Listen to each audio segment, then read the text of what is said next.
So ayan mga kabarya, nakabili na naman po tayo ng isa sa pinakamahal na 1 peso coin sa panahon ngayon.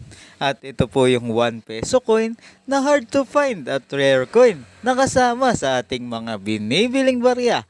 At dahil magagaling ang hunters natin mga kabarya, ay talaga namang nakakakita sila ng mga ganitong klase sa sobrang tiyaga po nila maghanap ng mga ito. Ayan, at kitang-kita nyo naman mga kabarya na napakarami ng ipinadala ng ating maswerteng subscriber na nakakita ng mga barya na aking hinahanap. Katulad na lamang nitong 1 peso coin na may taong 2017 na NGC series, at ito po ay isang semi hard to find coins na pwede nyong isama sa aking mga binibiling barya. At ang sumunod naman po natin ay ang 1 peso pa rin na NGC series na may taong 2017 mga kabarya. At sa mga nagtatanong po kung saan po nakalagay ang year niya, ayan po, maliit po masyado. Pero makikita nyo po dyan pag sinum nyo ay year 2017. At ang sumunod naman po natin mga kabarya ay ang 1 peso na may taong 2015 mga kabarya. At ito po ay isang uri ng frosted coin. Ayan, at kitang-kita nyo talaga na napakaganda ng coin na ito. At ang sumunod naman po natin ay ang 1 peso pa rin mga kabarya na may taong 2006. Ito po ay isang uri ng semi hard to find. Ang sumunod naman po natin ay ang 1 peso na may taong 2011. At ito po ay isang uri ng commemorative coins mga kabarya.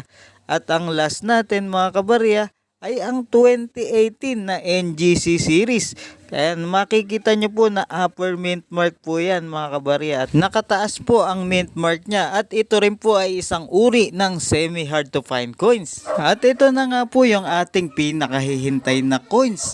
At ang tinutukoy ko nga pong barya mga kabarya ay ang 1 peso coin na may taong 2005. Ito po ay isang uri ng hard to find coins. At isa po ito sa aking mga patuloy na binibiling barya. At kitang-kita nyo naman mga kabarya na talaga namang napakaganda at napakakinis ng ating coins na ibinenta ng ating maswerteng subscriber. At ito po yung likod niya at talaga namang napakakinis pa. So ayan, at kitang-kita nyo na napakaganda ng lagayan niya. Ayan, may free pa tayong lagayan at ito pong 7 lahat yung ating nabili sa ating subscriber.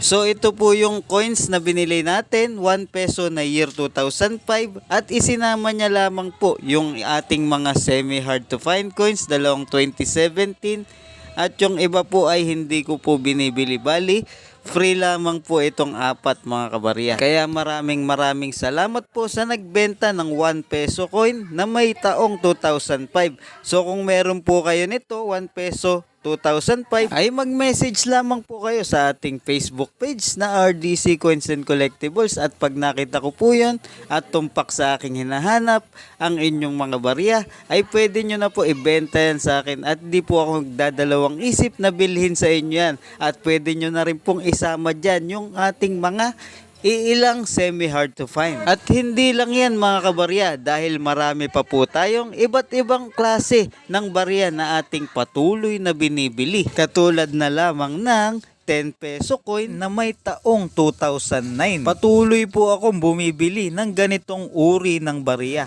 At syempre kasama na rin po dito ang 10 peso coin na may taong 2007. Patuloy po akong naghahanap ng ganitong uri ng barya. Ganon din po sa 5 peso coin. Patuloy pa rin po tayong naghahanap ng year 2006, 2007 at year 2008. Sa 1 peso coin naman ay may hinahanap din tayo.